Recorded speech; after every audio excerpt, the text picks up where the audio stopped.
All right. Good evening, ladies and gentlemen. Before we start, I'd just like to make an administrative note. My name is Paul Gutenberg. I'm councilman from Ward 1 and the ex officio member of the Planning Commission. The chair of the Planning Commission, Chairman Banks, and the vice chair, Chairperson Hudnall, they are both going to be absent this evening. So this evening, I will be the chairperson. The La Plata Planning Commission Rules of Procedure, Section 3, Officers of the Commission, Paragraph 5, states that if neither the chairperson nor the vice chair of the commission is present at a commission meeting, the member with the longest continuous record of service as a commission member shall serve as the interim chair for that meeting. And so it is with that authority that I will start this evening's call to order for the La Plata Town Planning Commission. All right. Madam Clerk, would you please take a roll call and quorum verification? Chair Banks, absent. Vice Chair Hudnall, absent. Councilman Gutenberg, Here. Commissioner Miller, Here. Commissioner Whale. Mr. Chair, you have a quorum. Thank you. All right, ladies and gentlemen, would you please stand as we recite the Pledge of Allegiance? Pledge allegiance to the flag of the United States of America, to the republic which it stands, one nation, under God, indivisible.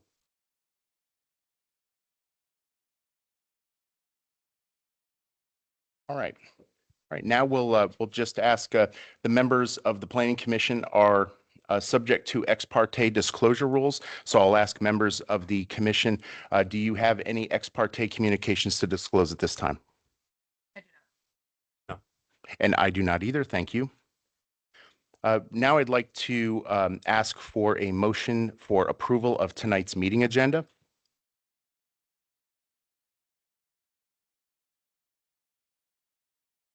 Yeah, just a motion for approval of the agenda. Motion to approve the agenda for tonight's meeting. All right. Can I get a second of that for tonight's agenda? Second. All right. Thank you. All right. With that, so moved. With that, we will move into the approval of the meeting minutes from the November 4th, 2025 meeting. I assume that everyone here has had the opportunity to review those minutes. Okay. Can I get a motion to accept or to approve the minutes from the November 4th meeting? Motion to approve, accept minutes from November 4th meeting. All right. Thank you. Second. All right. All in favor, say aye. Aye. Aye. All right. All right. The next matter on the agenda, moving right along, is we have the annual Planning Commission elections. The Planning Commission code that directs this is section 40-5, I believe it is, and the rule of procedure says that we would do this typically in January at the beginning of each year. This evening, with the condition of that we have 3 members of the 5 present, what I'd like to suggest to the group is that we consider tabling this until next month when we would have our full complement of voting members. And if there's agreement on that, I would entertain a motion to move the election of a chair and vice chair to the February meeting. Motion to move the election of chair and vice chair to the February meeting. All right, thank you. Do I have a second? Second. Okay. All in favor, say aye. Aye. Aye. Aye. All right. Very good. All right. Well, thank you very much. So at this point, I will look to our Director of Planning, Mr. Dooley, on matters of review and approval, agenda item 8. Yes, sir. Thank you, Chair. Major site plan 0656-2023, La Plata Library was scheduled for tonight's meeting. Unfortunately, the traffic study that we were waiting for, and that was mentioned in the staff report, was completed during the holidays. There was some additional comments and issues that still needed to be resolved. Staff is recommending that this item be continued to February 3rd. The county is aware of it, and my connection or counterpart in the county is aware of the recommendation to continue this and understands the need to make sure the traffic study is adequate for the commission's review. Okay. Understood, and really appreciate the staff's ability to take, feedback from members of the commission and as we looked at this agenda packet coming forward. And I would just like to say, in my view, the library project is it's very exciting, and it's very much a welcome addition to the community, and I think it's going to be a wonderful asset. And I think the current library, when I think about it, the current library has been there for the better part of 80 years.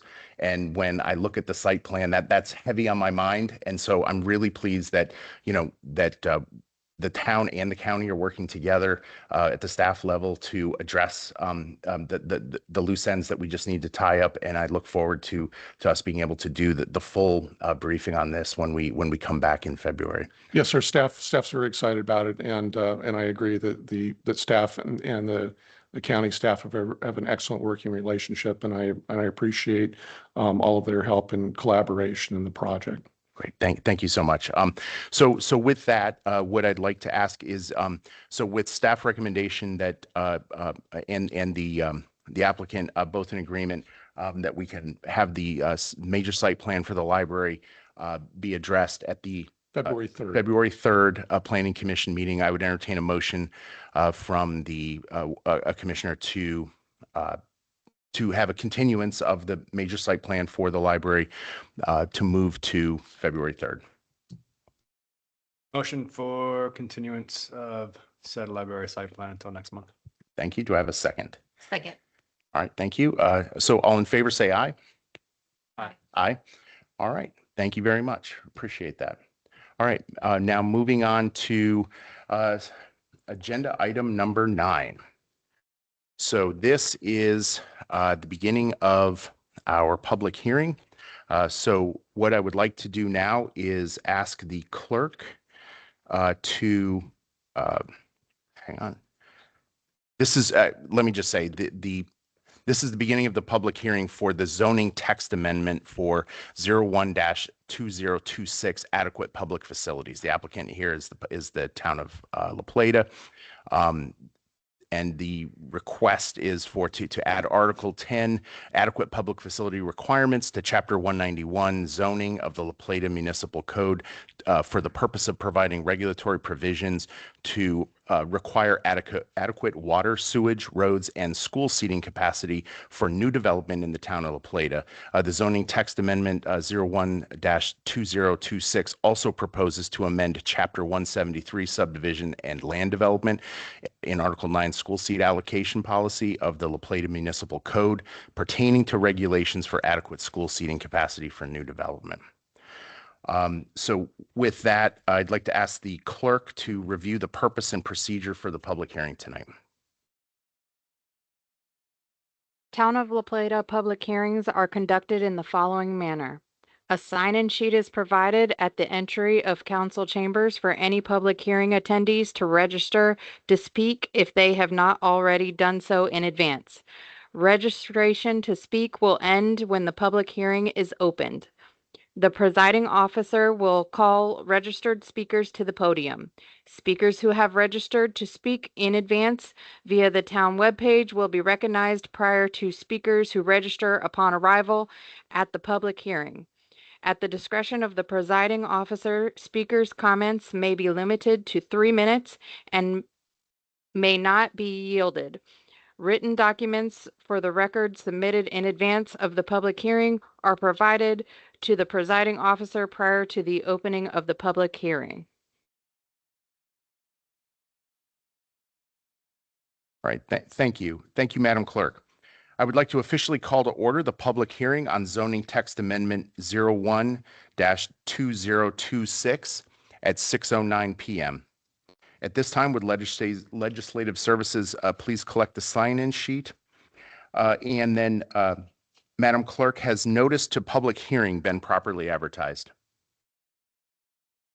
Yes, Mr. Chair. For the record, this public hearing was advertised in the Southern Maryland newspaper in the December 19, 2025 and December 26, 2025 issues, and as reflected on the certificate of publication attached to the meeting agenda. Notice of this public hearing was also advertised on the public portal of the town's meeting management platform. Madam Clerk, would you please give me the list of people who have signed up to speak this evening? Thank you. Thank you. Okay, so I see we have two people on the list tonight. So if I'll just call them in order. Danielle Conroe.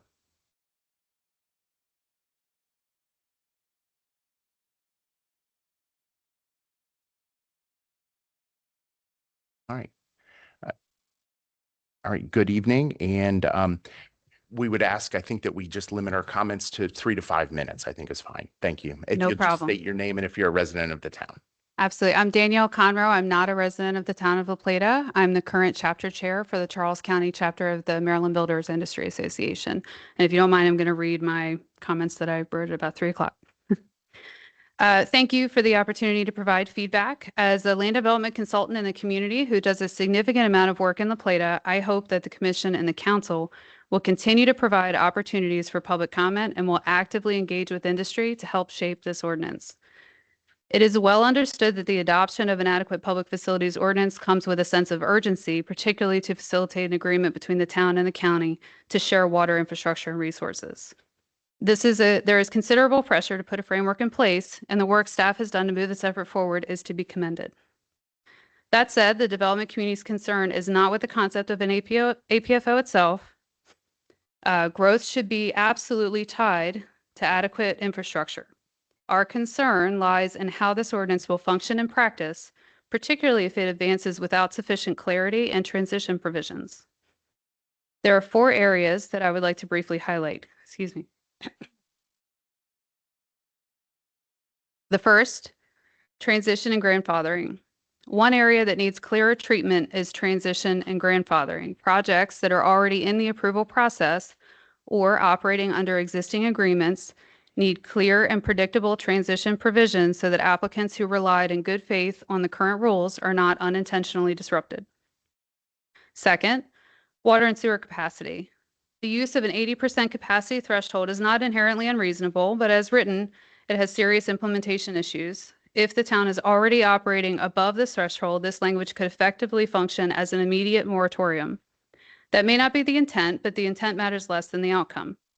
At a minimum, capacity metrics should be clearly defined, and there should be a transition or mitigation pathway for projects that are already in the pipeline.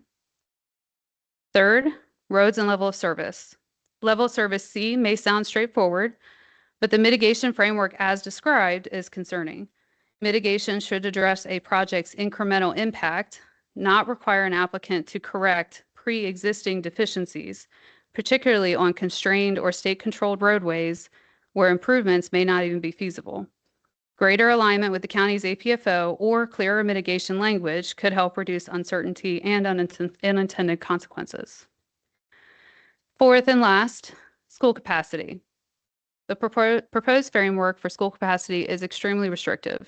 The combination of a 6% countywide cap and a rule that allocations drop to 0 if any one school in the county is over capacity creates a scenario where La Plata could be constrained even when excess capacity exists nearby. Aligning more closely with the county's existing allocation policies, including their sunset and relief provisions, would provide greater predictability and fairness. And finally, I know that there are other stakeholders that were not able to be here tonight and did not have sufficient time to review the information, given that it was made available on December 23. Respectfully, I believe additional time is needed to allow for meaningful feedback. For that reason, I request the Planning Commission delay any action and keep the record open so the town can ultimately produce an ordinance that is workable, defensible, and aligned with its governance goals. And thank you for the opportunity. Thank you. Appreciate your time. All right. The next speaker we have on the list is Mr. Rick Barnes. Thank you. You just state your name for the record again, and if you're a resident of the town, sir. Thank you.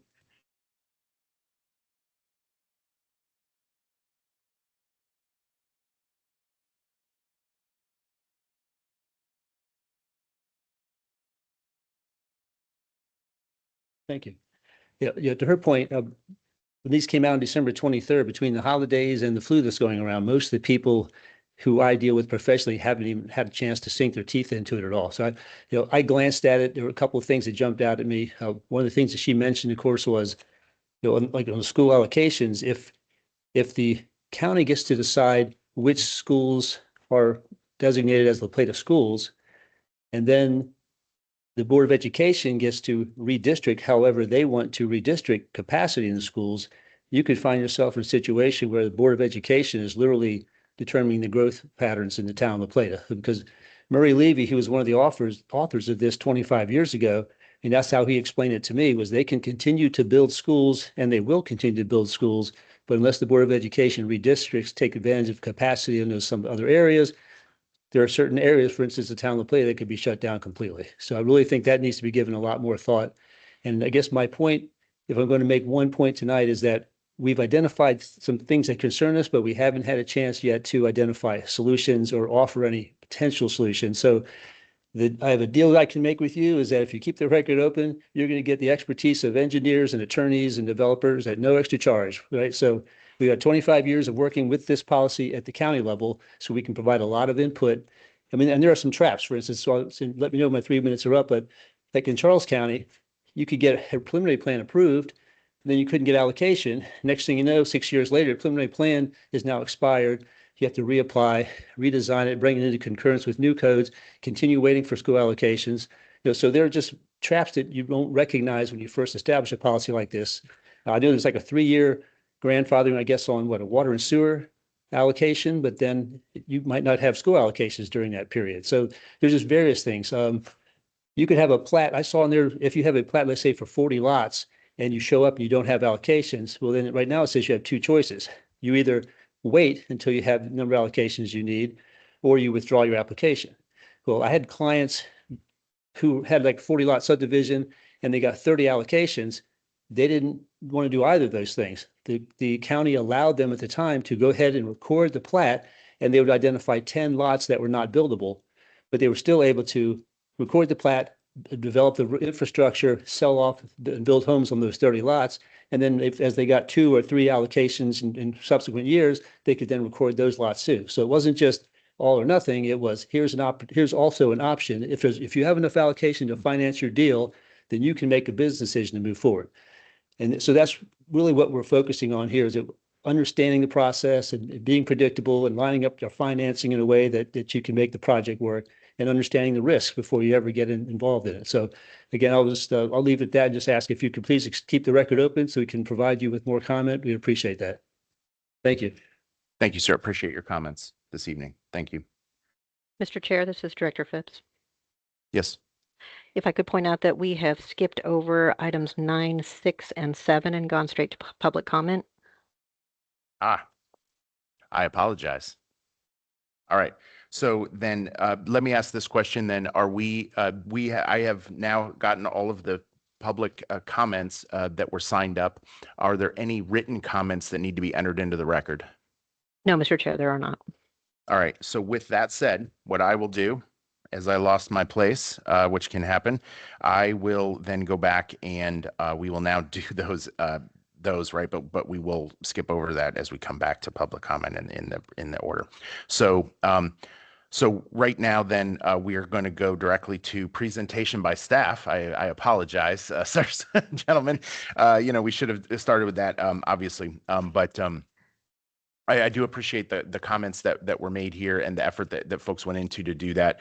And so we'll take those into consideration as we proceed through the evening. And so now we'll enjoy the more robust conversation starter from Mr. Stevens. I believe you're going to start. Is that right? Okay, no, we'll go to Mr. Julie, our Director of Public Works. Thank you, Don. Okay, thank you. Thank you. So staff has a brief PowerPoint presentation to go over a little bit of the background about the purpose of the APFO. And then I'm going to highlight just some high level stuff in terms of some of the main points that are in the ordinances that we're looking to either modify or adopt. So with that in mind, I will begin. Next slide. Background. Perfect. In 2025, the town council expressed concern about maintaining minimum quality of life standards for residents as the town continues to grow. The council recognizes that limited resources and public infrastructure must be appropriately managed to support growth and new development in the town. In the fall of 2025, the council directed staff to initiate a zoning text amendment to identify and maintain minimum public infrastructure requirements for roads, water, sewage, and school seating capacity when new development is proposed. Next slide. Many towns, cities, and counties throughout Maryland, including Charles County, have already adopted their own adequate public facilities ordinances and are implementing them successfully. Adequate public facility ordinances are an effective way to promote smart growth management to encourage new development that does not, to ensure that new development does not outpace a community's ability to support it. While adequate public facility requirements may slow or defer some development, such ordinances are not designed to discourage development, only to manage it. Next slide. Adequate public facility ordinances may be drafted as a single comprehensive ordinance or as a series of ordinances. At present, the only codified adequate public facility ordinance in the La Plata Municipal Code pertains to school seat allocation policy, which is contained in Chapter 173 in the subdivision and land development ordinance under Article 9. Under the zoning text amendment 01/2026 tonight, staff is proposing to, one, amend and update Chapter 173 on Article 9 for school seat allocation policy.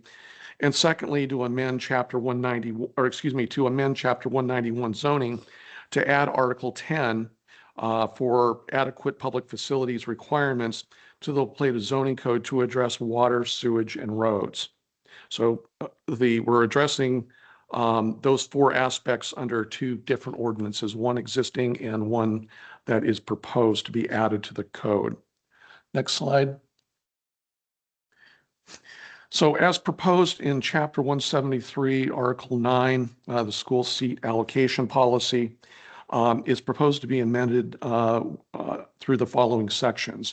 173-92, which is a statement of policy and intent. There's some deletion of some outdated information that's not necessary in the code. Chapter 179-93, definitions. The definition for allocatable school capacity is revised and is, the definition for allocatable school capacity is provided, and particularized student generation rate definition is deleted. 173-94, the establishment of student generation rates, that section has been deleted. Section 173.95, the establishment of school seat allocation pools, that there is revisions to that proposed text that we'll go over tonight. Chapter 173, Section 173.98 is a process for allocation, and there are proposed revisions to the text for student allocation methodology. Section 173.101 under appeals, there's some minor revision to the text for reader clarification.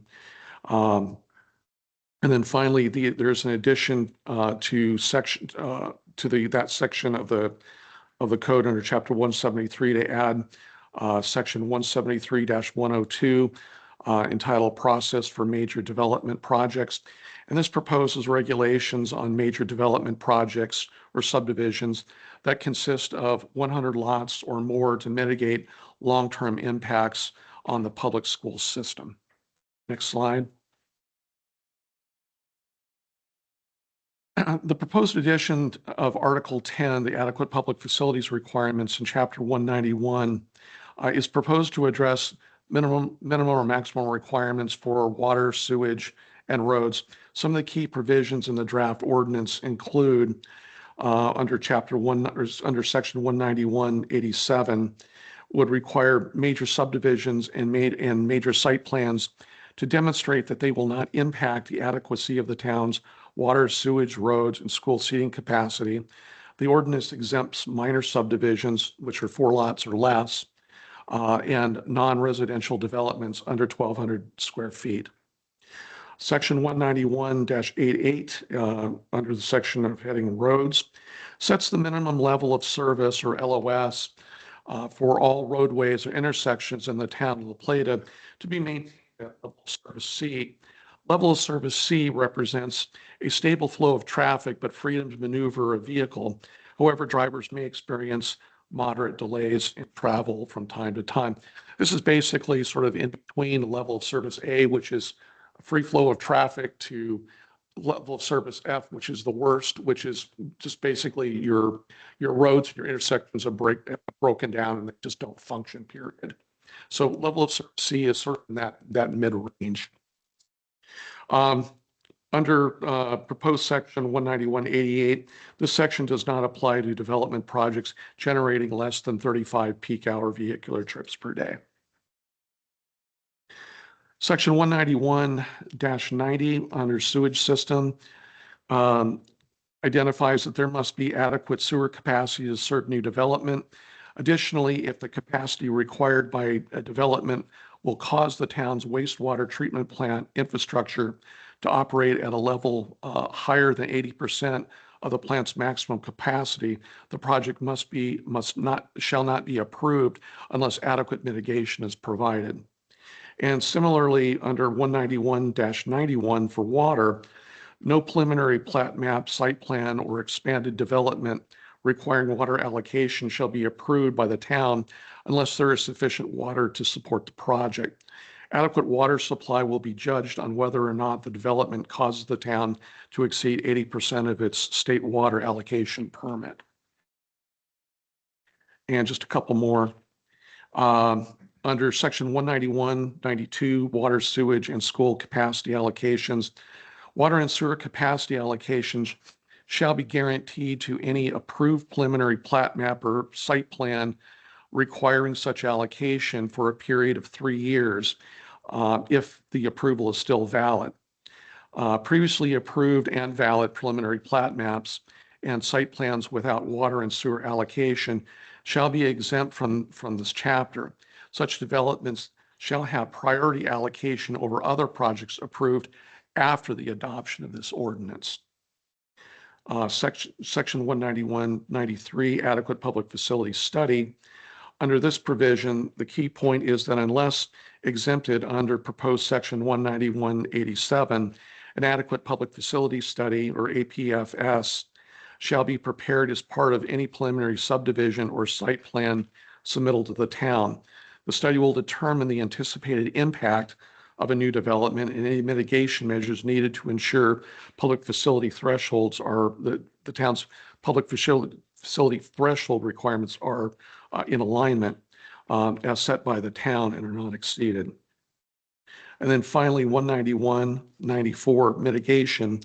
This section authorizes the Planning Commission to deny projects when impact or impacts of a development will not comply with adopted public facility thresholds for water, sewage, roads, and school seating capacity without appropriate mitigation. The chapter also identifies a list of mitigation processes and procedures should mitigation be required. And the next slide. So the next steps for tonight and going forward is what we've already done a little earlier, is to conduct a public hearing on the zoning text amendment 01-2026. Staff is recommending that we continue the public hearing on this zoning text amendment to the next regularly scheduled Planning Commission meeting for February 23rd to continue to permit additional public comment, as you've already heard request for, which is very reasonable to get the greatest amount of public input we can on this item. And then the Planning Commission should consider the other commissioners' comments that are attached to the staff report for the zoning text amendment, and use this as a way to help facilitate conversation and ideas and thoughts on the draft sections of the ordinance. And then finally, staff asked that the commission, of course, provide feedback on the initial draft of the zoning text amendment 01 2026. As the commission may or may not be aware, as well as the audience, the council next week will be on the 13th of February. We'll be discussing the APFO. There's no action that's going to be taken. This is simply an informational discussion item on these various topics. But the council will not formally review the APFO ordinance, or ordinances, I should say, until the Planning Commission makes a formal recommendation to the town council, at which point the town council will have their own de novo public hearing on the item. So I just wanted to make the public and the commission aware that the council will be discussing APFO ideas that have already been proffered within the draft ordinances that we prepared tonight, but no actions to be taken. So there's no confusion about what the commission's doing tonight and what the council's doing.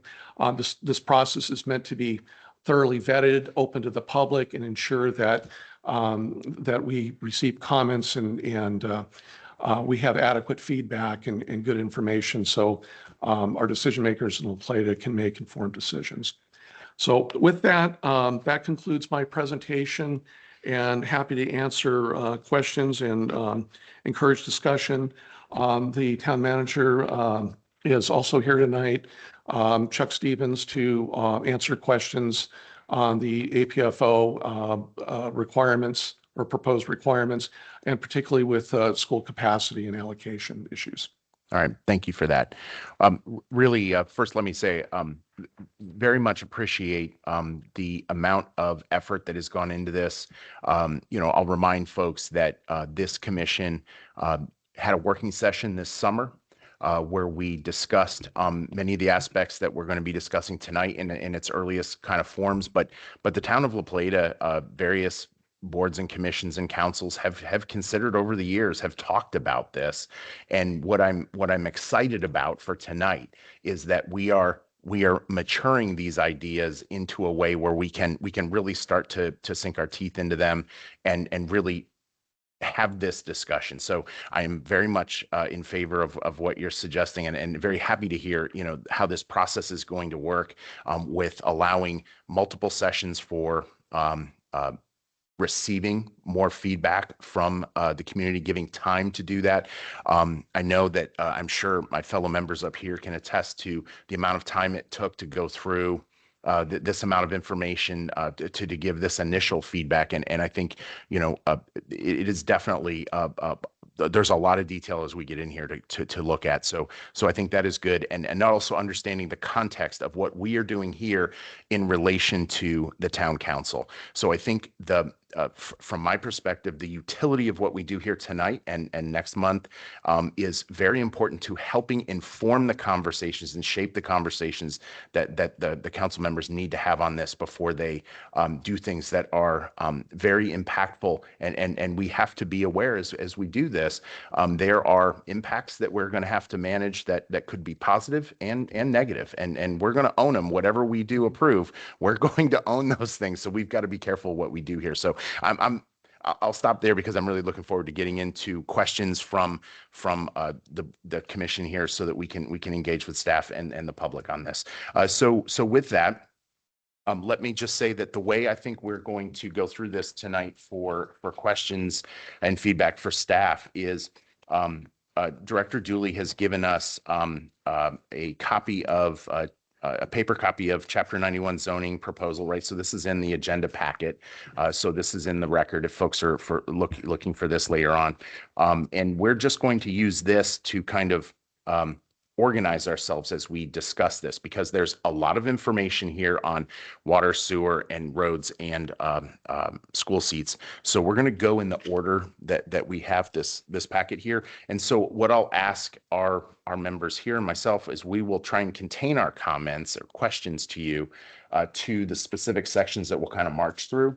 And I think that'll help staff respond and sort of keep track of where we are as we go through this. Okay. So, and Chair, just sir. to point out for the audience, that there is a reference copy that's right at the front here there's just one copy. It's just for public reference. So if you want to look through it or you have a question about something, you have the opportunity to see what we're looking at and reading from as well. Okay, so I think the way this is laid out then, Mr. Julian, I'll ask for your advice here, but it looks like the way this is laid out that we would really be discussing roads first. Correct. So what then I'll do is I'll ask, I'll start with you, Commissioner Wells. Do you have questions or comments on the section of the proposed zoning regulations in Chapter 191 related to roads? I did not have any questions. Okay. No questions on roads? No questions? Okay. So I would like to have some discussions here because there are some areas here that I think are particularly challenging for us. And so what I'd like to talk to staff about, and I base a lot of this, what I'm about to say, on experience we've had around traffic studies in talking with applicants during my time in the Planning Commission. And so when we are talking about roads in the town of La Plata, we are talking about roads that the town maintains. We're also talking about roads that the county maintains, and then we're talking about roads that the state maintains. And so I think it's important that people understand, and so this is what my question is around what is our actual span of control or influence over roads that are not maintained or owned by the town, but clearly are functioning capacity for the town, but they're not maintained by the town. Correct. And the town does not have any authority to require any changes or mitigations that affect a state or a county road. We can only control those roads and right-of-ways that actually belong to the town of La Plata and that are maintained and maintained by the town. Okay, so in the design of the regulation for imposing conditions on intersections, imposing a standard, if we impose a standard, how do we compel that there is a mitigation done when the town can't compel the county or the state highway administration to actually make those changes based on the results of a traffic study? Difficult. Yeah. What it does through the study is it identifies where the commission and the town is the level of service. If we're shooting it for level of service C, would it be met? And that's going to apply to not only the town's roads, but it's going to apply to the county's roads. And it gives the town the ability to say, hey, look, while we can't control the roads, potentially the applicant may try to go to the county, may try to go to the state to try to figure out mitigation measures that the county or the state may be willing to do in order to make the project acceptable to the town. Okay. If they don't want to make those mitigation measures, then the town has the documentation to be able to say, no, this project is going to be too impactful to the existing road system that we have. Okay, so all right, so understanding that, let me go back to what I think is a larger issue with it, but I think that's good context to understand as I'm going to ask my next question, which is in the way that the zoning proposed zoning languages today, ordinance change today, it allows for either or in the standards for a traffic study, right? So the adequacy determination can be done with either let me look for either I apologize. There are two different standards, right? Yeah, By which, right. APFM and the CLV. Correct. Yeah. And so the issue I have with that is in the county's APF manual, they have a prescribed standard. And I think where we are asking developers to or applicants to use a standard, if we don't use the same standard that the county is using, the problem that causes is when I look at this, I don't look at it as for opportunities to say no, right? It's opportunities to solve a problem. And so if our intent is to solve a problem, we would like a traffic study to be done that's in the same format as the other government entities that are going to be evaluating the problem. And so I think an easy fix, right, to our drafted proposed language would be to align ourselves with the standards that the county is using in that category. Is that? That's correct. And Okay. how staff tried to address that, I think we're on the same page. The way that staff approached it is under section 191 dash or 0.96. Section A, it says, except as may be stated elsewhere in this ordinance, the Charles County Adequate Public Facilities Manual may be referenced and used as needed to help support successful implementation of this ordinance. So the intent is that we can refer back to that ordinance for those portions of the code that we're proposing here tonight, where it's silent.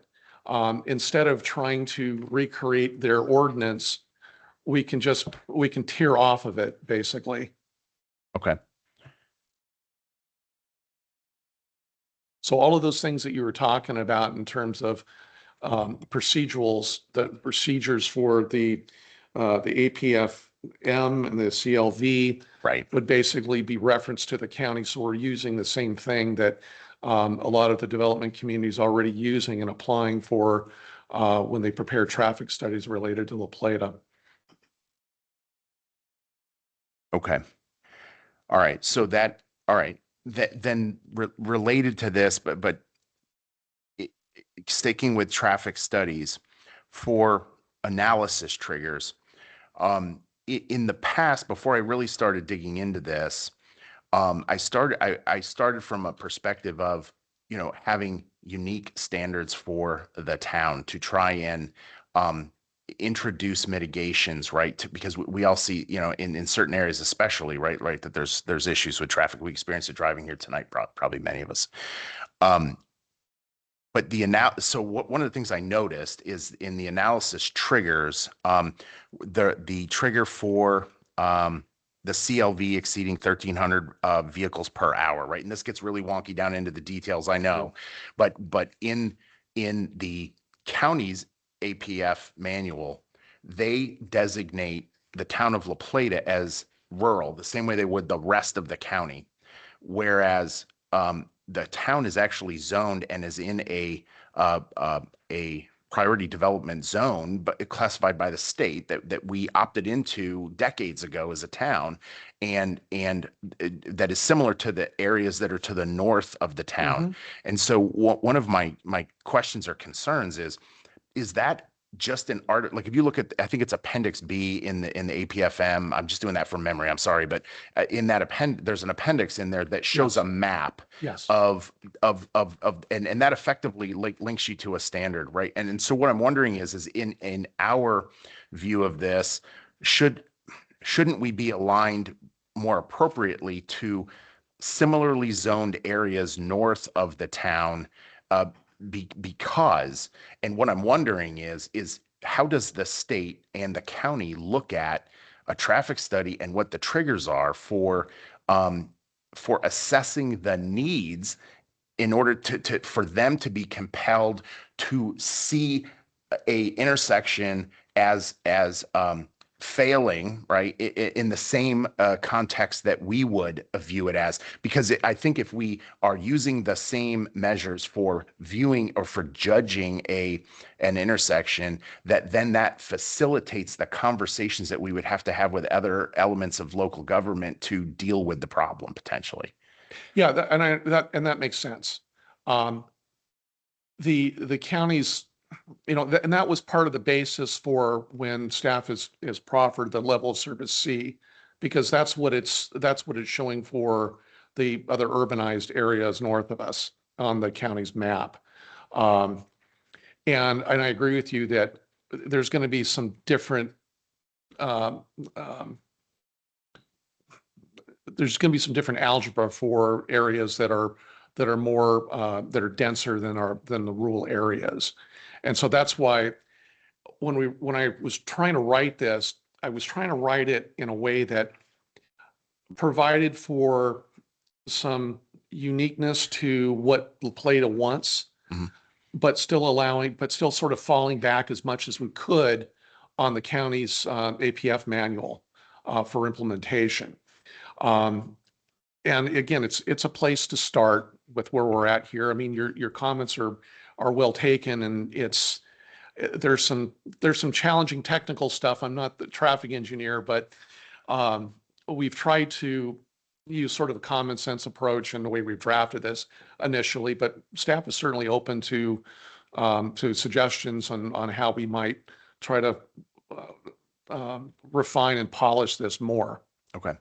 And then the last comment I think I'll make on traffic is related to the classification of the level of standard, right? When and I'm basing this feedback on going back to an issue we discussed with an applicant for a neighborhood in Agricopia where they were doing an expansion. We were looking at traffic study impacts there. And the issue we were coming across was, and this is a little version of the bigger problem, I think, but the issue there was there's two smaller neighborhoods that were from a different developer at the backside of that development.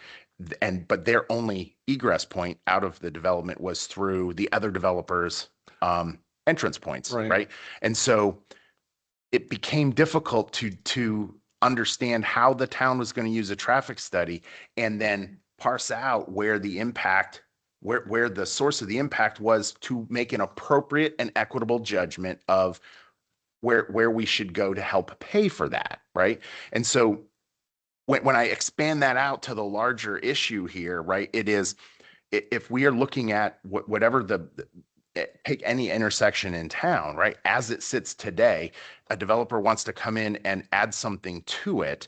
And especially because La Plata is not an island, we have a tremendous amount of traffic that passes through some intersections because we are the center of the county, and because we have a large road that traverses over a large bridge that crosses state lines too, right? And so there are traffic impacts where if we are going to impose, using this ordinance, impacts to our applicants, like, we are going to have to be clear that we understand the actual source, right, of the need for mitigation. Right. Otherwise, I fear that we won't survive challenges to it. Correct? No, I agree. And that's part of the challenge, as you know, is that we didn't have we've never had really an APFO, or we haven't had an APFO for roads or traffic. Yeah. And so it's difficult for staff to be able to understand necessarily what the logic was and how things got approved and what the assumptions were and what the final conclusions ultimately were based on the record keeping that we have. All we can do is basically when we have a new development, and at this point, if the traffic volumes exceeds more than 35 trips a day, we can impose the traffic study to measure that. But yes, there should be some sort of understanding, and I think in developing a scope of work for a traffic impact study, I think looking at what's already existing and taking that into consideration has to be made. We obviously can't blame a small developer for some of the horrific things that have happened. However, what I would expect to see is that there would probably be at least some degree of mitigation to address current conditions, to be able to reasonably provide for that development, provided there's nothing wacky that comes out of it that creates that sort of tips that balance where you further degrade the level of service But there's also through mitigation that could be done if it's particularly if it's on city streets or roads that we can control to provide and agree to traffic improvements that are needed.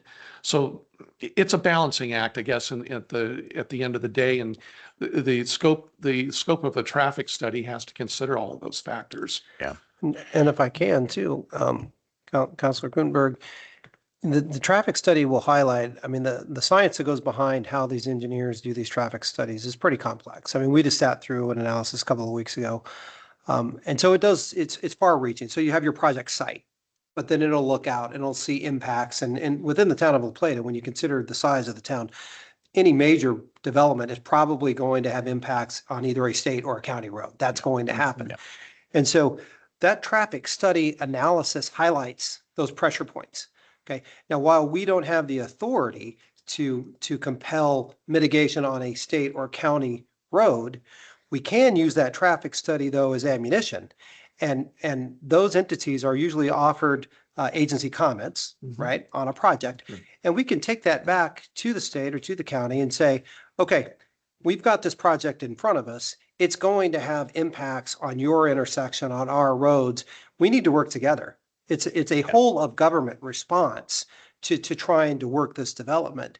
And if we do that, I mean, the mitigation may be, and I'll just use 301 as an example. I mean, the hypothetical project is somewhere, but there's an impact at an intersection at Hawthorne and 301. The mitigation may be something like those right turn lanes or an expansion of that. Okay, we can't compel that. The developer can't do that, but they might have to do an application to the state that says we need to expand that lane. Okay, then we can all work together again as a whole of government to come together and do that. That's why we send projects out for agency review and comment, Right. even though they don't necessarily have a vote in determining whether that project moves forward or not. I really like what you said about the whole of government response. And my comment to that is that in order to facilitate that, right? Because that, I mean, it sounds good, but then immediately it turns scary, right? Because it's like, how many interface points do I have to have with government, right? And so the issue for me would be for us to make sure that we are setting ourselves up for requirements that seamlessly as possible, right? I know it may sound like an oxymoron. We're trying to interface with governments, right? I'm aware of the nature of that comment, right? But if we can, and this goes back to what I was saying, I think in the beginning, right? Is that the standards by which, or the scope of the study and the standards of the study should be laid out in a way that make that whole of government response, the interfacing with the other agencies so that we don't have to have applicants then go out and have to get another traffic study. Now, from my perspective, the problem with that is that's time, right? I know from an applicant's perspective is because we've had them come in here almost every time we've reviewed plats and we talk about traffic studies and they're like, well, I got to go now spend more money to get this study. But if it doesn't have utility at the other places that need to be interfaced with, that's a problem for everybody. It's a problem for us for time. It's a problem for them for financial resources, right? And it's probably a problem for them for time as well, right? Okay. Yeah, I'm just going to you're right. But I look at the APFO issues as sort of a look before you leap. We want to know, the town wants to fundamentally know what is going to be the impacts of this development. How can it be potentially mitigated?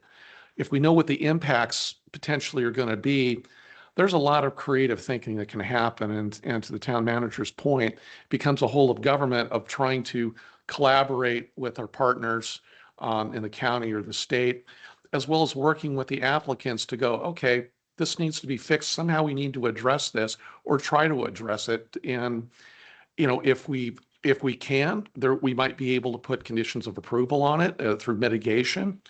Or the worst case scenario is that the planning commission says, hey, these impacts are just not acceptable. And the developer can either decide, hey, maybe we need to modify our project to help with the mitigation, they can proffer that as an option, but it's a look before you leap at the end of the day, and it provides at least to the town manager's point, it provides us something to be tangible to go to our partners and work with the developer on, saying we got to fix this or try to fix this the best we can. Okay, understood. Thank you. Okay. All right. Well, I think that unless there's any additional comments from commission members, okay, on that section, I think we can move past section 191.88 and into 191.89 schools. Are there any questions from you, Commissioner Wells? Chair, that sorry. section refers back to chapter 173. So what I suggest is that Yeah, we move okay. past that for this particular And go into one ordinance and then Gotcha. carry on, and we can come back to that. Okay, so you want to do, we'll go to schools last. Is that what you're Correct, suggesting? yes. So I would Perfect. suggest continuing to Understand. 190 sewage system. All right, let's go to 191.90 sewage system. So let's talk about this part of the APFO. Commissioner Wells. I do have a comment question on this, and I think we've heard a little bit on it already. If we have that 80% in place and we are already operating at that or potentially more, how does that affect applicants currently in process?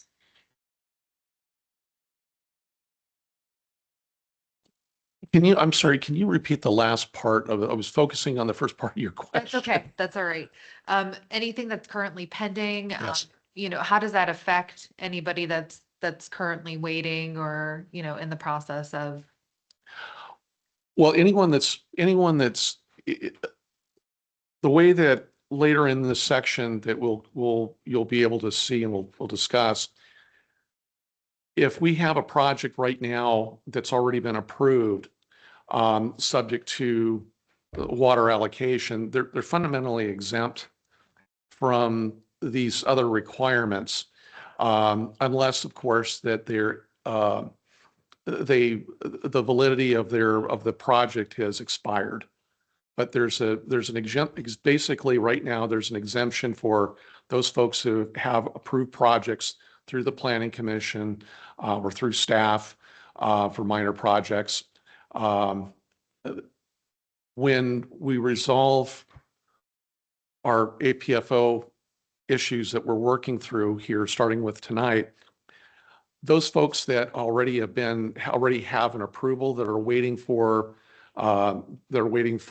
water and sewer capacity and so forth, when those resources are available, they become first on the priority list to receive those. But there's fundamentally no, at this point, there's fundamentally no, there's nothing more that they need to do. They sort of grandfathered in.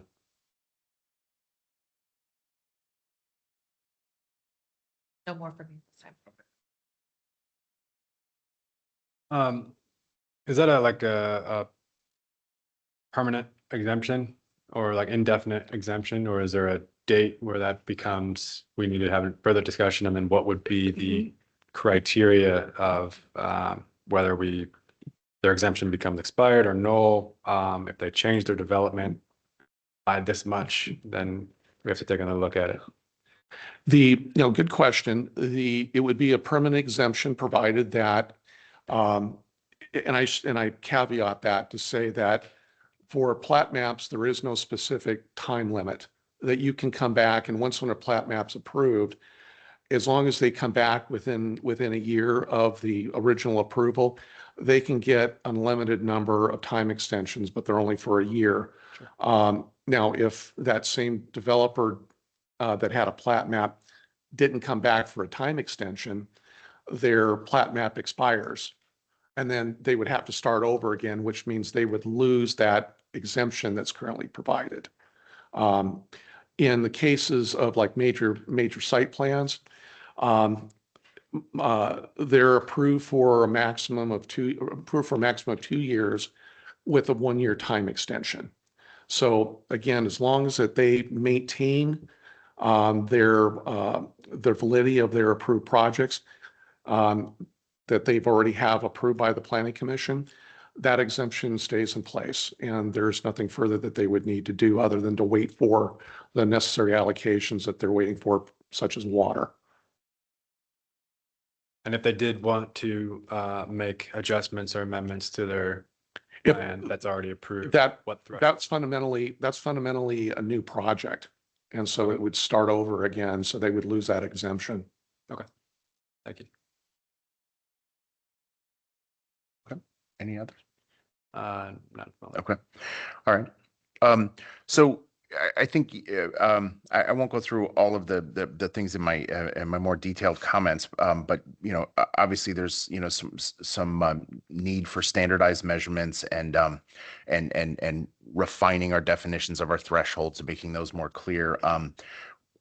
Couple things I want to talk about. Maybe let me focus in on fee in lieu of, right? That part of my comments. So I think in my read of this, the way we're talking about what mitigations would look like, the question I have for staff is the mitigation prescriptions as it sits in the code now is basically saying that you fund a project, right? But I think in sewage capacity at the plant, you're very likely not going to have a developer that comes in that's large enough to be the sole mitigator of capacity, and that really they're going to go into a larger project bin that's going to have several applicant developers that would be contributing to it, and the way we fund those through the council has been, we've done low interest loans through the FDA, things like that, and so I think the code, my comment and question is like that we probably should adjust things to allow that flexibility, so that we can maneuver those kinds of issues.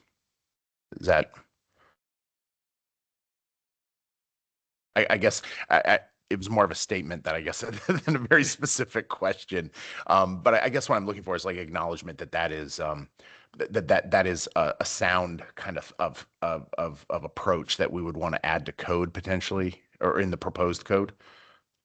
Yeah, I think that provides some reasonable flexibility as appropriate. Yeah. Okay. Then the other part, and maybe I'll delve into this a little more, but with both, when we talk water in a few minutes, but with sewage capacity and with it's been more of a public issue with water capacity, right? But I think both of them are in the same category in this area, is that when the issue of water, but I'll stick to sewage. I'll honor my rules here. So when we talk about capacity in our wastewater treatment plant, I think it's really important that we have a responsibility as the operator of that, who are asking applicants to be analyzed against whether what they're proposing is impacting that beyond a threshold, that we have the responsibility to report clear and consistent numbers so that applicants know that how to evaluate what they're even going to come to us and propose before they even get to coming to us, right? Like they should be able to self-assess that what they're doing, and so that they can self-mitigate before they propose something that is completely, so it's not a surprise to them. And I also think it's very important, though, to public understanding of what is being committed to by the town. And so this is an area where I feel like this is not an uncommon problem. So it's not a criticism of, it's just an acknowledgement of the fundamental issue, is that when over the decades, this is my opinion, right? Over the decades, as the town has annexed and approved master site development plans, what we have not risen to do appropriately is to fund the needs and plan for the capacity that is enabling of the things that we approved. So we have to acknowledge that we have a role in this problem, right? And so the role I think that we have to be better at is communicating what those are. And then what I'm going to suggest too, and I don't think this was in my comments, but one of the things that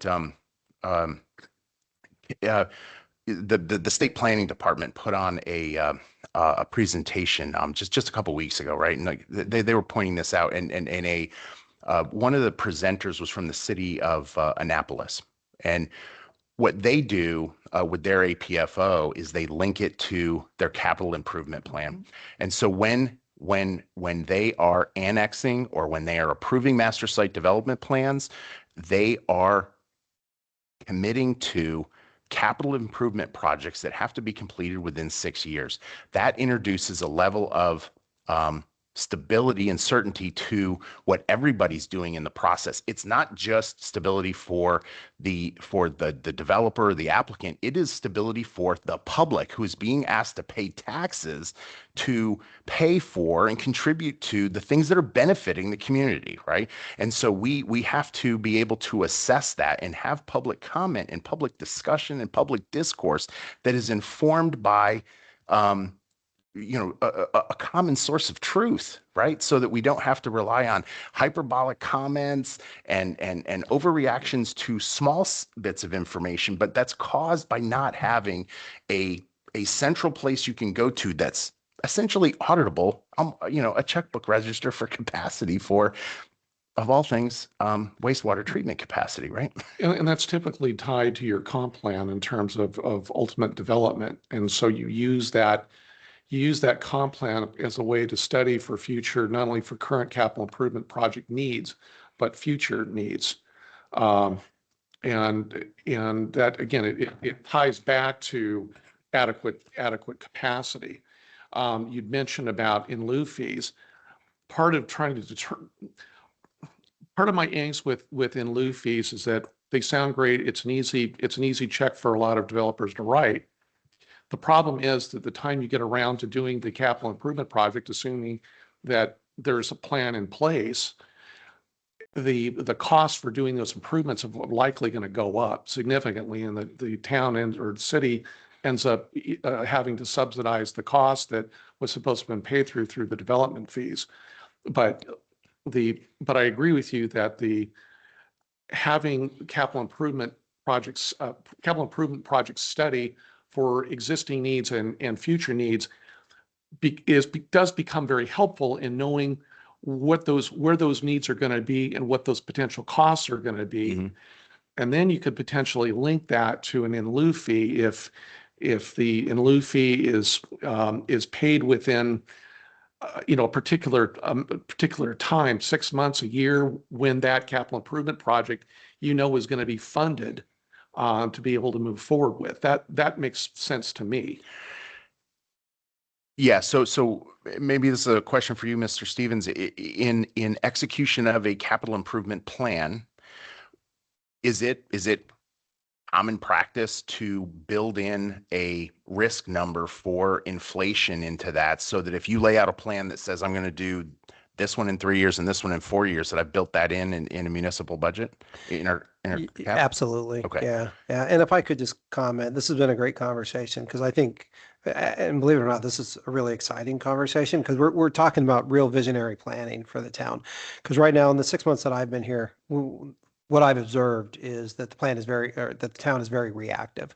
We're facing a big problem, a problem of our own making, as you alluded to, Counselor, with water and wastewater. Okay. I absolutely agree that we owe developers some kind of scorecard right now that they can look at and say, okay, is there enough capacity, right?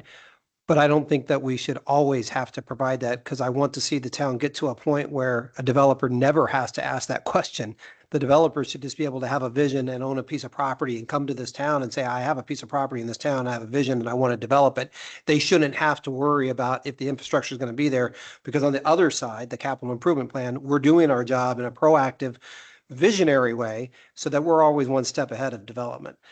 We're not there right now. So right. Some of what you see in the language that you see in front of you this evening is a little rough around the edges, and I think it's just going to be, because we're just backed into a corner right now with our infrastructure, and that's the reality. And I think I put some of those comments in specifically with school seats is, I get it. It may not be ideal, but better to have a very transparent process and code language that any developer can go to and read and understand what exactly the rules of the game are, because that's something that we will constantly be criticized for is whether moving the goalposts or we don't understand your land use process or whatever. And so it may not be ideal, but I think the language that we've presented for you to consider and start this community-wide conversation is I think it's pretty good.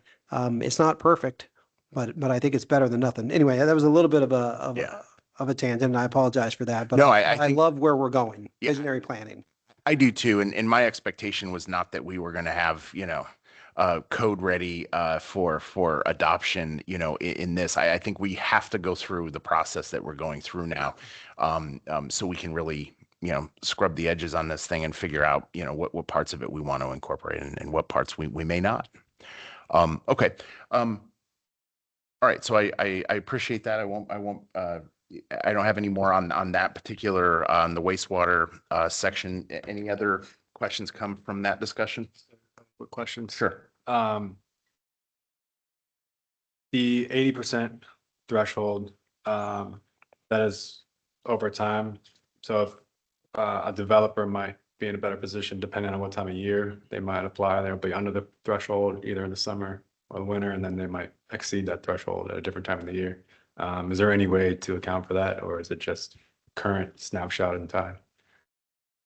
That makes sense. Yeah, I'm sure there's a way that we could average that out and annualize it and look at it that way. And that's a great refinement that we can try and incorporate into this language, trying to better establish and define what 80% means for both water and sewer.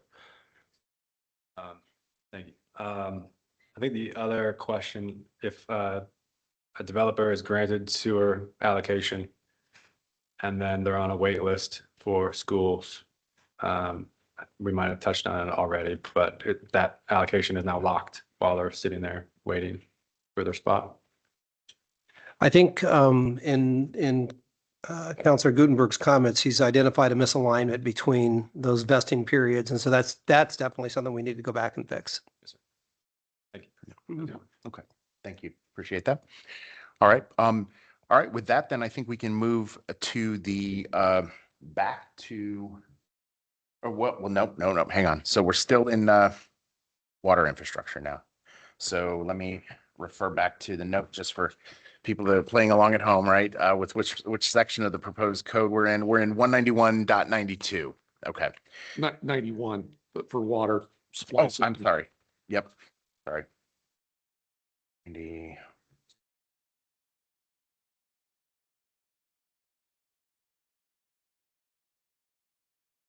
$191. Gotcha. Okay, now I'm there. All right, so I will ask members of the commission, or any questions there, Commissioner Miller? Okay, no problem. I do not have any questions on this section, no. Okay. All right, I am preloaded with a bunch of questions here, so I will go for a minute. Again, I won't. We already kind of talked about the total capacity number for water, or the justification on the 80% threshold, so I won't go into that. But I do want to talk about the language around the total system capacity.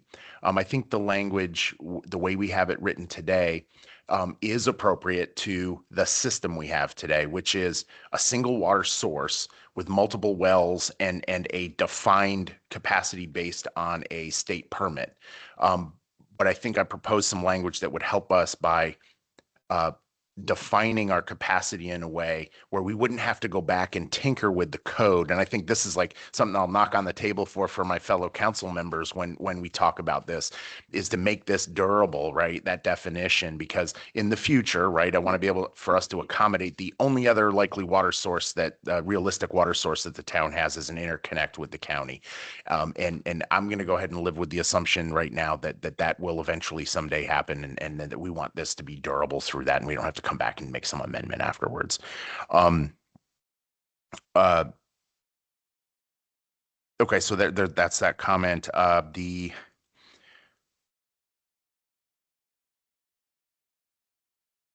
Okay, so here I want to, so we talked about it a bit with the wastewater treatment capacity, but I kind of want to still beat this drum a little bit on operational reporting. Operational reporting is not the right way to put it, but so I know there are reports that we have to do to MDE and others on the amount of water we draw and things like that, and that is one measure of what we put out there. But I still think my experience of this issue around water capacity, this is a thing that that we have a lot of discussions, public discourse on this in the town of La Plata. There's media reporting on it. There's, people's opinions. There's some limited information that the town has put out. Mr. Stevens, you gave us an outstanding view. I think, in my view, the best view we've had in years of the total system and the allocations as they stand. It was basically a snapshot in time. And I think what we're starting to talk about here is something that sort of formalizes that into the way I think about it is us keeping, something akin to, general accounting practices for water allocations, right? And so what I put in my comments was basically, here's my feeling on this. This is my question. I'll get to it, right? My question, my feeling is that it is hard to do it the first time, to get the full assessment of where we are, akin to what you did in the presentation this summer for us. Once we get there, my perception is, and this is what I think we need a conversation on potentially, is that once you have that done, effectively you're just dealing with puts and takes.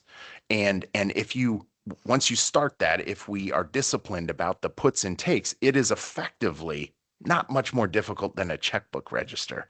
And so that's where my thought is on more regular reporting. And for the same reasons I said in the last section of why that's important. And I think we have a responsibility to be clear about where we are with that. And I think it's really important for public discourse too, because this is an area that gets highly charged in the public, and people are rightfully concerned about it. And because it's not, it can sound scary, and there's aspects of it that can be, so that's my question, is really, can we have a conversation about what is reasonable for us to put into a standard for reporting? Yeah, absolutely. I mean, you're exactly right. We've already baselined it. We know, and we can, on any given day, we can pull the report to see how much water is passing through our meters. We know how much water we're pulling out of the ground.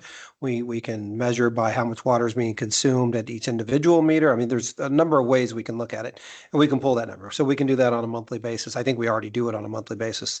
So we have that. So all we're really talking about then is reconciling with the planning department how many planning projects were approved this month. And then, like you said, a checkbook register, we would deduct from that, whether we may not be seeing them in the system just yet because maybe they're not built or they're not consuming yet, but we know that's easily accomplished, I believe. Okay. All right. Thank you for that. I appreciate it. Just checking my notes here on, so here we've touched on it. We heard some public comments that actually touched on this next thing, but I'll bring it up here in water. We have an issue, I think, in this we're about to go into school too. So I won't go into too much depth on it, but there definitely is a misalignment in how we're looking at that with the way that proposed language talks about allocations and when they expire versus some others. I also think that we have talked about this in other sessions. I think that the way how do we manage the work off of the existing backlog, because in allocation space with water allocations, but this would be true for others, but let's focus on water allocations. the challenge we're going to have with this ordinance, let's imagine we've adopted a water ordinance or a water APFO section of the ordinance. It would apply to anybody that is coming before us for a preliminary plat. But what we have a problem of that is going to have to be managed to work off is we have already approved preliminary plats for a large number of neighborhoods. And so those wouldn't be subject to the APFO either because they've already gone preliminary or because they're already covered by an existing annexation DRRA, right? That was and that we've already made commitments as a town and the county, right? Those are joint commitments that are made, and those are not going to be impacted by this new code. And I think that's important for us to understand for two reasons. One, it has to be communicated in a way where public expectation of what this APFO does and where it takes effect should be understood, right? Like we're going to have to communicate that so people understand I've talked about it in here before, the arc of time that it takes for these planning. These things are not trivial and don't turn on a dime. And it's based in real commitments that have been made in the past. The second piece is that as we're doing this, working off that backlog, right? Does town staff I think in our proposed ordinance right now, we don't really have a methodology. And so that's really my question is there, what are your thoughts around us, how we're going to manage that? Well, as it pertains to water, counselor, I mean, working off the backlog for water, this is very much a I don't know, chicken and egg or a catch-22, however you want to describe it, right? Because we know the solution to the town's water problem is a water agreement with Charles County. I mean, the presentation on September 9th, I think I painted that picture for council and any of the public that dialed in. I mean, the solution to water in the town of La Plata is through Charles County through a supplemental water agreement. The state has made it clear and Charles County has made it clear that they're not going they're not ready to negotiate with the town of La Plata unless and until we have an APFO. So the APFO is the first step to the water agreement, which is going to solve our water problem, which will then reduce the backlog. So it's very circular, and it just depending on where you pick on the timeline. Yeah. But this conversation, believe it or not, is really the start of the solution. It is. Do you see that subset of the problem set that we're dealing with, the backlog specifically, is that something we need to deal with in code, or is that something we deal with in policy? What is the path to really do that? Well, I think the language that we've drafted for you here that talks about if you already have a project and you're approved, then you go to the front of the line, because that's really, really important. Because if a developer already has a project anywhere in the pipeline that's been approved, the plat's been approved, right? It's in the pipeline. They get first bite at the apple before any new applicants come in. So I think that language is already in here. If we need to go and bolster that, we can certainly do that to try and make that more clear. But establishing that pecking order for who goes first once we have the capacity to serve, we absolutely need to address here. I think your question was, do we address it in code? It has to be addressed here, because this document is going to be the foundational document that has to clean this up. So it has to be addressed here, so I guess the answer to your question is yes, we have to address it in code. In code, okay. All right. And it's in the next section that we're going to go into. So Okay. Under 191-92, and specifically under B1. And Yeah, let's go there right now then. It's a perfect segue. Yeah. Okay, so let's go to that section 191.92 water, sewage, and school capacity allocations. Do we have any questions? Can I from either of my other two fellow commissioners? I think this specifically addresses Commissioner Wales' comment earlier about the timing of. Yeah, Oh, it does. Thank you. And I think on that more globally, I think I said this to council at our last meeting, I'm having a little deja vu moment here, is whenever we adopt any kind of legislation or any kind of code, it's always forward looking.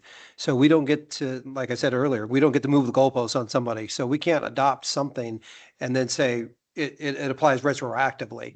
So what you will sometimes see when you see a major change in a land use code language like this is you might see a run on the bank. Any of you Wonderful Life fans, you saw the run on the building and loan, right?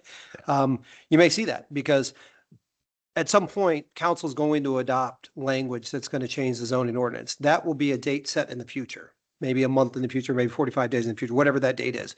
It will be a date in the future. So in that window between that council meeting where they vote to approve and implementation date, effective date, any projects that come into the pipeline, they're grandfathered. Okay. And then once the effective date takes place, anything that comes in after that is subject to the new code language. That's typically how it works. And that's what I would expect to see here. Okay, thank you. Okay, any other questions there, Commissioner Miller? Might be a silly question, but where did the 80% threshold come from? Yeah, so I can answer that for you, Commissioner Kyle, or I'm sorry, Commissioner Miller. The state MDE, the Maryland Department of the Environment, has a requirement that when the town's water permit consumption hits 80% of its permitted allocation, that we have to do something called a water management capacity plan. It's a study that we have to do, and it's tied to that 80%. And then industry standards for infrastructure and capacity. You never want to, you never want to run a race car in the red, right? So 80% is kind of an industry standard across for infrastructure projects. You don't want to run your factories or your wastewater treatment plants at 90, 95, 100%. And so when we were trying to develop the metrics for what is the right number, and maybe 80 is not the right number, maybe it's something else, and we can try and come up with something else. But because of the state's language that already directed action at 80% for the town, and that's all towns across, all local governments across the state, that's where that number came from in my head. And that's why we used it, is because it just seemed to fit. It was a best practice across industry in a number of different areas. And because the state requires that additional level of review and planning, it's a plan that we have to submit to the state. It's like 80%'s the wake up call. Hey, we're getting there. And you don't want to wait, especially when you're talking about infrastructure, because it takes a lot of time and a lot of money to build a new water treatment plant or a new wastewater treatment plant or whatever you need to do. You don't want to wait till you're at 90 because you're going to run out of time. So that 80%, it was really based on the state's language to all local governments, that when you hit and break that 80% consumption point of your permitted allocation, you need to start planning. That's where that number came from. And so the cost benefit of the extra steps in the bureaucracy, if we were to gain an extra 5-10% past 80, that might not make sense for us to get that extra capacity. I'm just kind of curious of what the extra steps are, I guess, for planning. Yeah, we just need to be careful that we're justifying the number, that we're building justification around. And I've already heard clearly from this commission that you want better language around why we landed at 80, and we'll try and draft that for you. The important thing is that we're able to justify why we landed at 80%, why we're using that number, so that we can give it to the development community and that everybody can understand it. So whether it's 80, 85, or even 90, that's fine, as long as we are clear and transparent with our justification. And thank you. And so the project's already in the queue. Whoever has the oldest effective date is going to get priority, regardless of its tax exempt or tax revenue generating. It's going to be first come, first serve. Fundamentally, yes. Okay. And we're going to take our APFO to the county and state, and we have what are the next steps for them to then take it and assess it and have that discussion to increase our allocation? So the county has no jurisdiction over any of the conversations we're having here. I think what the county has said is, town, you need to have an APFO. I think what they're really saying is, town, you need to demonstrate that you can plan and manage your growth responsibly. And that's more of the language that we've heard from the state, frankly. The state hasn't really said, go get an APFO. They're saying, when you can demonstrate that you can plan and manage your growth responsibly, we'll talk to you about increasing your allocation. So once an APFO is complete and all of this language has been adopted, I would expect that the county then would be willing to enter into negotiations in good faith with us so that we can get that supplemental water agreement. I'm not waiting until the APFO is complete, because this is on a timeline and a process. We're already having conversations with the county and have been having conversations with the county. My first conversation with the county on that topic was in July. I was here for 1 month and I was already, in Deb Hall's, office talking to her about this. So they're going to be on parallel tracks. But I think once this is done, and honestly, I think even tonight, being here in a public hearing with draft language that's pretty mature language, unlike some of the previous versions that were floated over the last couple of years, I hope the county is watching and saying, okay, I think the town is really serious, and now maybe we can, on a parallel track, start having negotiations about that supplemental water agreement. Thank you. Yeah, I just want to get that clarity that we have our APFO. That doesn't mean more allocation is coming down the pipe in the short term. That just means we can now have the discussion. Correct. It's just one domino. Yeah. So, Okay. All right. Thank you for that. All right. I think with that, we can move into section 19193. And let's talk about if there's any questions from members of the commission on the adequate public facilities study. Any quick? No. Commissioner Miller, any question there? Okay. I will leave no section unquestioned. So I will I will throw out a question here. So one of the things that I was thinking about as I went through this section of the code is that we have a fee schedule for things like traffic studies and other things. And so as applicants are coming in and looking, I think we need to make it clear whether this is a where that delineation is, right? And so it's not confusing that there's my thought is, right, instead of having multiple fees for all these different things, we just consolidate this and say, look, if you are subject to an APFO, it's one fee to keep track of. This is the fee, and then you just move through that way. Does that make sense? That makes total sense. I think it's a brilliant idea, and thanks for suggesting it. Yep. Okay. All right. So there's the comment there. Let's keep moving then into does mitigation, bonding, and surety and just talk about this all together for 191.94 and 191.95, or is that? Actually, I'm asking you a question when I should be asking my fellow commissioners a question. I'm sorry. Commissioner Wales, any questions on sections 191 on mitigations or bonding and surety? Yep. Commissioner Miller?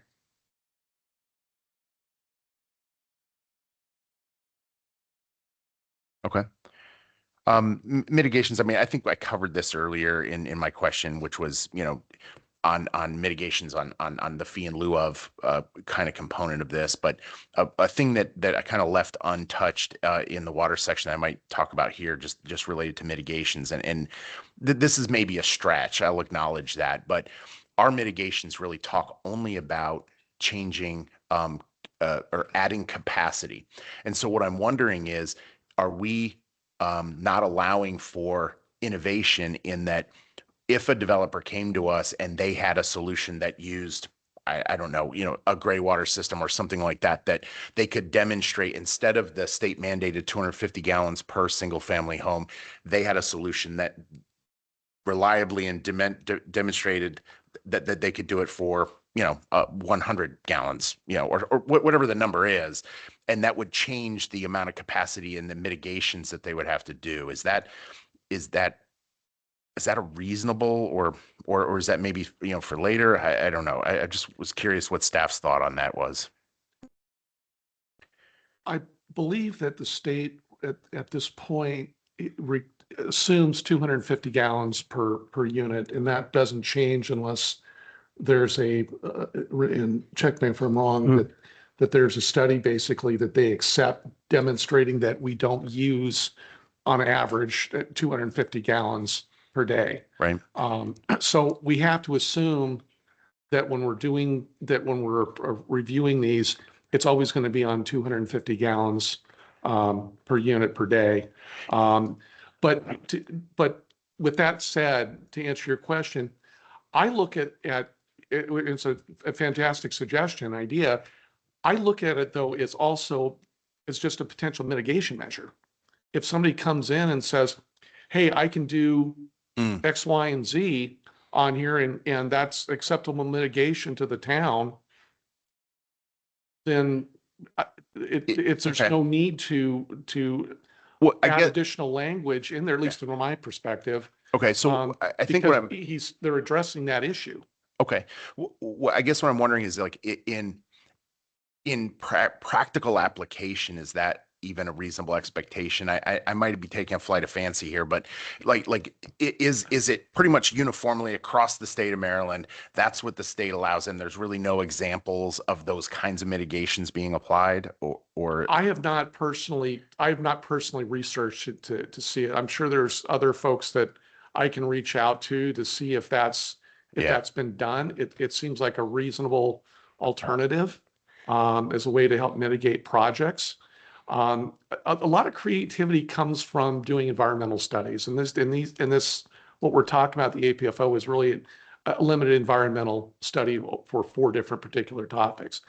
But a lot of creativity comes from those findings as a ways to resolve potential problems and create innovative ideas for planning issues. Okay. So yeah, I think I think that your comments is well taken and received, but I think it can be, we can certainly add language in there to suggest that, creative, I'm thinking off the top of my head, creative alternatives to consistent with acceptable mitigation could be considered and approved. right.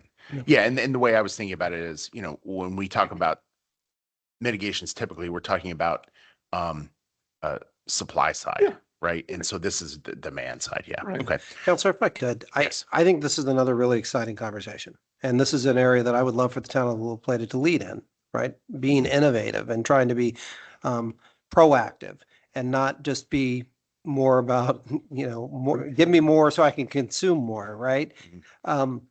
We don't have an APFO right now.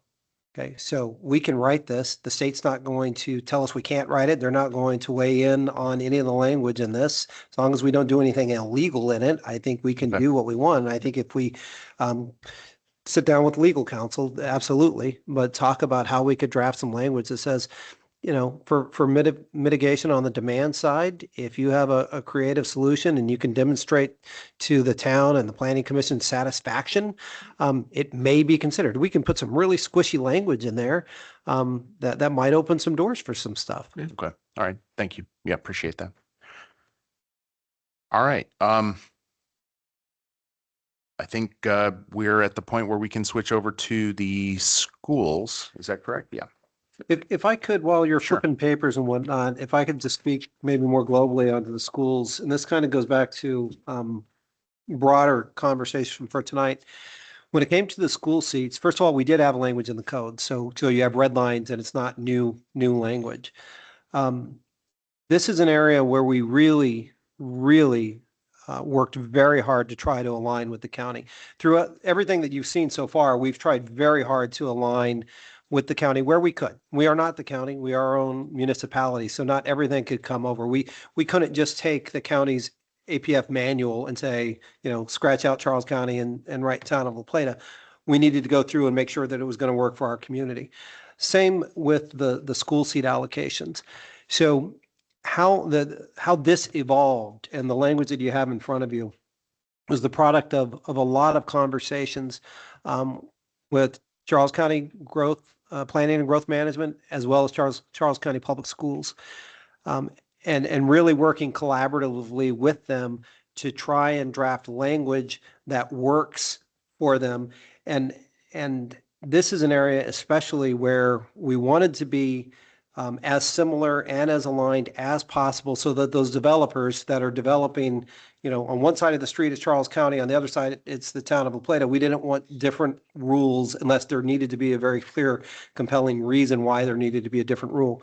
And I know we're going to talk about the 6%. I've already seen it in your questions, so I'm just going to go ahead and try and at least tease that a little bit right now. When Charles County is looking across Charles County at school seat capacity, they get to look at all of the Charles County public schools. And that's how they they look at all of the seats that are available throughout the county. Well, town of La Plata, we don't feed into all of the schools in Charles County. So the language that you have in front of you restricted that to the feeder schools that the town of La Plata populates. What schools, what elementary, middle, and high schools do residents in the town of La Plata feed into? And then where the 6% came from, because I know this is a question you're going to have, is I had to come up with a number of how to scale that. Charles County, and you look at their language in their school seat allocations, they have all of Charles County public school system. So they get 100% of any available seat, and they can move the chess pieces on the chessboard as they see fit. We don't have that luxury because we're restricted to only those schools that we feed into because of the geographic proximity. We're not going to send somebody to, Indian Head to go to school. Ideally, I hope that we don't, right? Okay. So where the 6% came from was simply a population metric. We are approximately 6% of the total county population. So that's where that upper cap came from. And we can talk more about the math and walk through some scenarios and how. I don't think that cap is ever going to come into play. I think it's going to be the actual capacity at the schools themselves are going to be the limiting factor. Good. All right. Appreciate that. Thank you. So at this point then, I will ask my fellow commissioners, Commissioner Wales or Commissioner Miller, do you have any questions you'd like to pose to town staff on the school seat allocation article proposed article that's presented? Stevens answered my questions. So thank you. That was great. Same as well. I appreciate you going through that. That's to say, if we have open capacity, we might be limited by external criteria that's not under our control.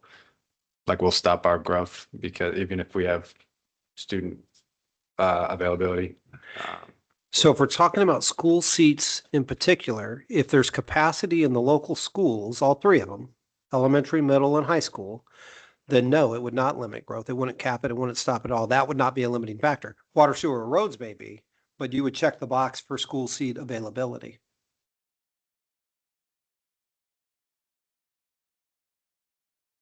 Okay. All right. So I have come to appreciate, you initially discussed with me the amount of effort you went into in the coordination you did with the with the school district on this.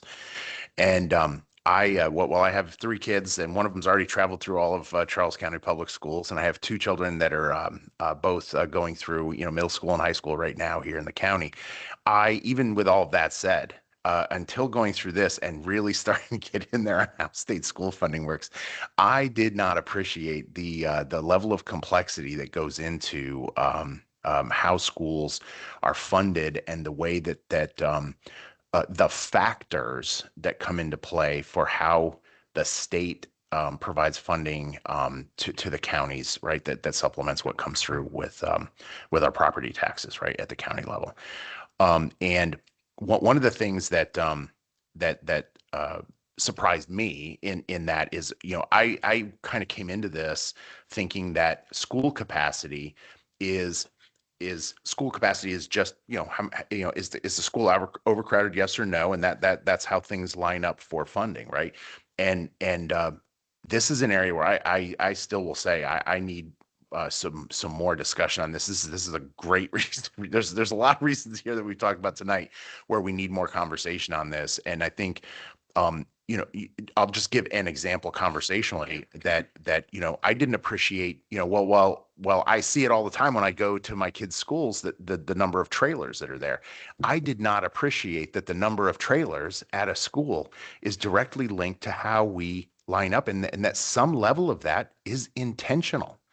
Right. I won't belabor it here, but there's a lot of pieces to this, to how that goes. And it is very complicated. And I think the other complicating factor, I think, for us that we've got to acknowledge as a town is that you described, the feeder school concept, right? And that is, I understand that's how that works, but it's not a perfect analogy for the county scale of how they do it, because the difference between the town and the county is the county has an ironclad border. There is no school district in the Charles County that goes across the county line, and it is neat as a bow, right?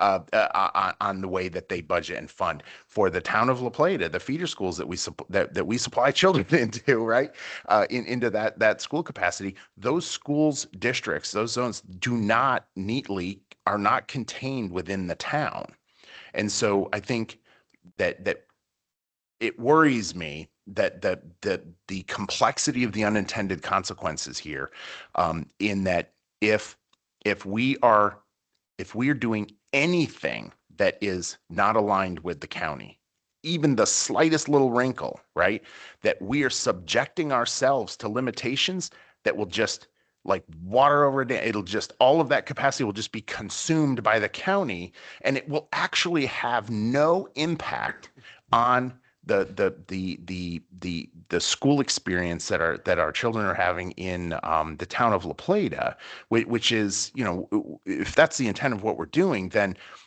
it's almost right. Like, no code is the best code in that case, right? Like, just adopt what the county is doing and don't go tinkering with it, because the only thing you can do is just have the exact same capacity result at the school, and but you limited yourself as a town to do anything. And so it would, the net effect is what I'm saying is potentially, right, could be, it doesn't do anything for our kids. So and it's funny you say that, because it reminded me of my very first meeting with Charles County Public Schools. Yeah. I was looking for the path of least resistance, and Charles County has a beautiful model in their APFM, and it's pages long about how they do school seat allocations. And I said, well, couldn't the town just adopt Charles County and just use that? And I got a very frank answer from Charles County Public Schools. It was great. It was Steve Andritz, and he looked right at me and he said, you could, but you don't want to, because it would hurt the town. And I was like, okay, help me understand that. Why would it hurt the town? And that's where the conversation really took off, and he walked me through how all of this works. And so what you see in front of you in the draft is the product of a lot of back and forth, and looking at what would not work if we adopted the counties, because the town and the boundaries as you described and the feeder schools that we use, what would work. And so I have two comments to say on that. What you see here, the draft you have in front of you, Charles County Public Schools has said that I could represent them here this evening and say that they have read it, they reviewed it, and they did, and they concur with it and they support it. So to your point about, we don't want to even get a little bit off. That's why all of the documentation, those definitions that were deleted, those sections that are being deleted, those were all the town of La Plata being a unicorn. Those were things that the town had that nobody else in the county has, that really made the school system very, very uncomfortable. We had a minimum allocation of 100. I now, having gone through the process, understand, I think, kind of why the town wanted that back in the day. It certainly doesn't work now. It's not right for the town in 2026. And it scared the heck out of Charles County Public Schools, because what does a minimum mean? There's no ceiling? Like that was when I asked them the first meeting. I said, if you could change one thing with how town of La Plata does school seat allocations, what would you change? And they said, that minimum. That kills us, because we have no idea what's coming. We just know that it's at least 100, but we don't know where it ends. Okay, so we need to establish a ceiling. Got it. All right, so that's what we tried to do. The second thing that I'll say is, because this is so complex, that's why it's its own section. Charles County Public Schools said they would gladly come and talk to you. They will sit right here beside me and answer those hard questions when we get there. Now, I didn't invite them here tonight because I knew this was the first conversation on this topic, and I knew it was going to probably not get deep into the weeds. At least I was hoping that was the case. And so, but as we move forward, maybe February 3rd is the date, or maybe it's a date after that. I don't know. But if the Planning Commission or Town Council wants Charles County Public Schools to come in and sit here with me as we walk through this in detail, happy to do that. And they have pledged their support. That's really great to hear. I would really value that input. I think, individually, I think the commissioners, I think we would all benefit from it. I think the public would benefit from it too. I think just based on my own experience with it, right? Like I realized I didn't know what I didn't know until I really started getting down into the weeds here. So that would be greatly appreciated. Thank you. All right. Any other questions on the school section? I think just understanding what the removal of the floor means, and we'll continue to have discussions on it, but I think like the 100-seat minimum wasn't so much as not identifying or defining a ceiling, but it was a floor. And if we take away that, what are the potential implications of, like, it could be zero? It could be zero. Yeah. It absolutely could be. If it gets to zero, then I think that there are very real problems, and there should be, an outcry at that point. If a development is stopped because one of the schools in the system, whether elementary, middle, or high school, has zero capacity, and Charles County Public Schools has no solution for that, then that is a big community-wide problem. Absolutely. So that's why the public school system very much lives in that CIP cycle. Like they're always thinking about, and that's why they're doing the expansion and the work at the high school, and they're constantly looking 3-5 years out of where they need to build new schools and why. But is there risk? There's absolutely risk. But if that were to occur, I think it speaks to much larger problems in the community. Thank you. All And right. the data that we're receiving is all from the county. We have no input on, like, there's no provision in here for us to have our own Correct. validating. And the language as it exists now, the town is supposed to be doing its own study and its own determination to set an allocation of school seats. So what this proposes in the draft language is to use exactly what Charles County Public Schools is already preparing for Charles County, and Charles County reviews, and the Public School Board of Education comes and meets with the county commissioners, and they go over that. I believe it happens in May of each year.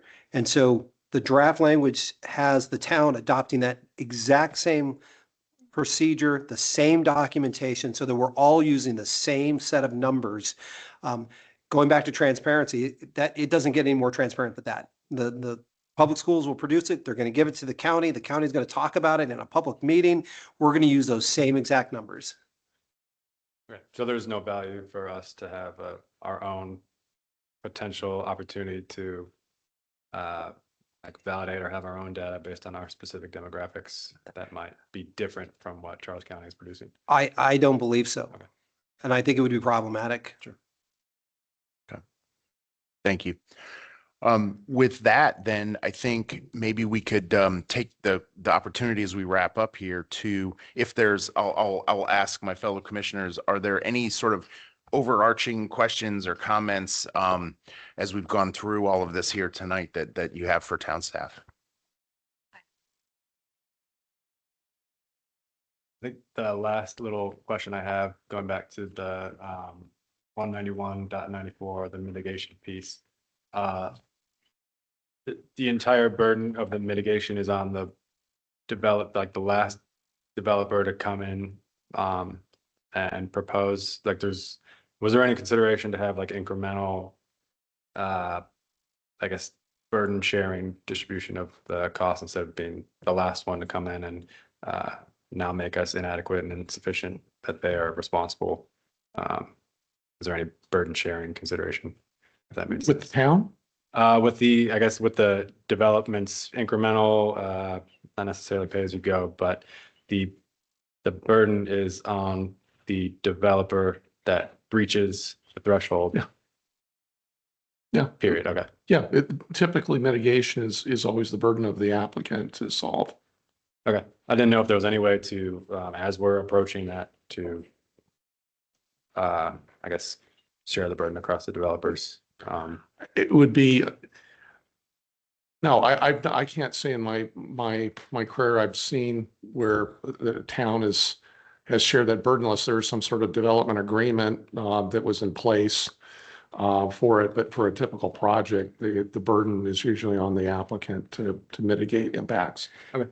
Can I clarify that real quick, Commissioner Miller? Are you talking about a burden sharing with the town or burden sharing with another developer? Let's say there's two developers on the east and west side of a street, and one of them is going to trigger a signalized intersection, hypothetically. So does one developer share the entire cost of that, or do we say, hey, wait, you're both developing, you need to split the cost? Is that what you're getting at? Yeah, I guess there's Okay. two different potential Okay. scenarios, that one, and then also just in general, as we're hitting threshold, instead of putting that burden on the one developer, we are incrementally having costs and then into some capital fund, and then we as a town would implement those mitigations. What I've seen typically, if there's, for example, a capital improvement project that is in place, that's going to be built, and you have two developers that are going to be where there's a nexus between what that project is, maybe it's a stop, maybe it's a light or signalization, and you have two developers that are going to be impacting an intersection. There may be, that's where like an in lieu fee or some sort of mitigation where we're able to split the cost of that because it's fundamentally a town-driven project.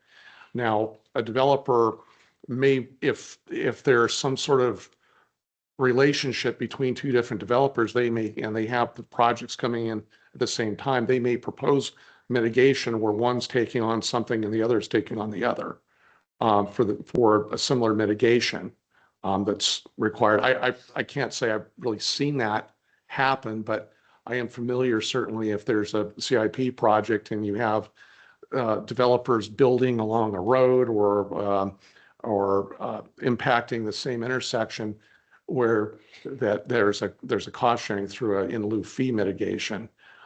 That does occur from time to time, but typically mitigation is usually on that specific development by the developer. Yeah. If that makes, yeah. Typically, yeah. Okay. All right. Well, thank you. Okay. The comment I'll have or did you have an overarching comment? You did. Okay. I'm sorry. The final thing I think I'd just like to say, and Mr. Stevens, you and I have talked about this individually as we were talking through some of my initial feedback that was entered into the record here tonight. But I also wanted to talk about we talked about a lot of things and we're calling it all the APFO, right? But this is segmentized pieces of code. And I think part of the discussion needs to be about the way we can potentially implement some part of this, right? And my initial view on where I'm the way I'm looking at this, right? I think that if I was to prioritize it myself, right, the capacity and the APFO standards that are necessary for the specific improvements that we have to do to our capacity for water and for wastewater treatment are, to me, the most critical portion of what we're doing for reasons that you discussed earlier with negotiations with the county and the state on additional water sources for the town. And so I think part of the conversation in particular for the council is that as we go forward, we need to look at the things that are, potentially prioritizing so that we can both move out on the things that are the most critically important to the needs of the town, and that we can also appropriately throttle our movement towards some of these more complex areas, right? And so traffic is certainly very complex, right? School maybe, I think we need to have more conversation on it, right? But it may be that we've simplified it enough, and that through further discussion, that feels like it is less complicated, right? I'm open to all of that, right? But I think just as the conversation goes forward, I think that the discussion you and I had is, and maybe I just would ask you to validate this on the record, is that if we, sort of containerize this into portions, that doesn't break the whole thing. It's not an all or nothing what we have discussed here. And I think as we go forward, that's probably important for the people that are going to be engaged in these conversations to understand. That's absolutely correct. We've been talking about the APFO as if it's a singular entity, a document of one single thing, and it's not. And that's why I was really happy to see Don's presentation started with that. I think the first bullet talks about that. An APFO can be this, or it can be these other things. So you're exactly right. Your statement is accurate. Yes, sir. All right. Thank you, sir. All right. With that, let me again acknowledge that I got excited about the public comment section, and so I did things a little out of order there. But where we are now is we have now completed the Planning Commission questions and comments portion of this public hearing, and we have already accomplished our public comments section specific to the APFO. So at this point, reminding town staff of the comments that we received earlier from Ms. Conroe and Mr. Barnes. Are there any rebuttal statements that the town would like to make? I have two briefly. I think Ms. Conroe made a comment that if any school, I think she said in the county is at zero capacity, that would stop development. That's not the intent. If that's the way we've drafted it, that's an error and we'll fix it. We would only look at those feeder schools on any given year. The Charles County Public Schools will tell us which schools we're feeding into. And so if a school anywhere in the county is at zero, should not impact town of La Plata. So there's that. And then to Rick's comment, I agree. And I absolutely want and was counting on all of that free professional expertise and advice to weigh in on this. And we mean that legitimately. Don and I, we did our best to draft this. A lot of this language was drafted right here in house. That's unusual. I'll tell you that right now. To do something of this magnitude and do it in house without outsourcing that to a consultant, but given the timing, the gravity, the sense of urgency, we didn't want to do that. And so we used every resource available. We met with Charles County, we met with public schools, we read everything we could read. We did our best effort, but we are absolutely counting on the land use agents, the developers, and the land use attorneys to come in and talk to us. At the end of the day, I don't think anybody's going to get everything they wanted. But if we can all agree that the process, everybody had a voice that was heard, then that's going to give us a document that's going to serve this community well. Thank you. Appreciate that. All right. The last thing is just one last go. If anyone on the commission has any final question before I allow the town staff to make their closing statement. Okay. Yeah, we're going to get to that next. Yep. We will do that. All right. Okay. So yeah, so no final questions from us then. I think we've wrung the sponge out pretty good on the topic tonight. So final comments from staff, please. Staff will go back and obviously take into consideration the wisdom and advice that the commission's had on this and look at how we can continue to polish this. We'll bring back to you at the February 3rd meeting, sort of a general overview of the council's comments as well. So you have the ability to think about those comments as well as we're continuing to refine and improve and make better our zoning text amendments. And as Mr. Stevens said, we're starting the process. And I expect that there's going to be changes to it, and I think we're all open to those, and we're trying to find the right path that helps La Plata, and the public input is most welcomed and greatly appreciated. Thank you. No further comments. All right. Well, thank you very much to both of you. It is very much appreciated by myself, the level of effort and as you described, the way in which you got this to where we are is commendable, and it's very much appreciated. And what I'd like to do now is, as a commission, I think here tonight, we have heard both from public commenters and from town staff, a recommendation to keep the public meeting open, the public hearing open until our February 3rd meeting, where we will come back again and receive more public comment and continue this discussion. Can I get a motion to keep the public hearing open till our February 3rd Planning Commission meeting?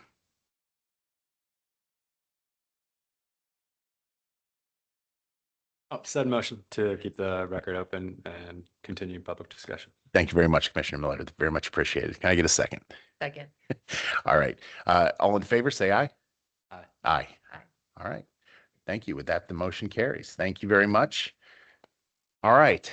So now we have gone through our agenda, all of agenda item 10. The final thing here is our public, just general public comment. Madam Clerk, are there any additional speakers for public comment this evening on just general topics for the Planning Commission? No additional speakers for public comment. All right, thank you very much. All right, so matters for information. Agenda item 11, staff report. Mr. Dooley. I have nothing further to add tonight. All right, thank you very much. For town council report, this is all I was thinking about over the holidays, so I don't have any additional town council report. So I think that'll be it for this evening. And at this point, we will go ahead and adjourn the meeting. Thank you very much.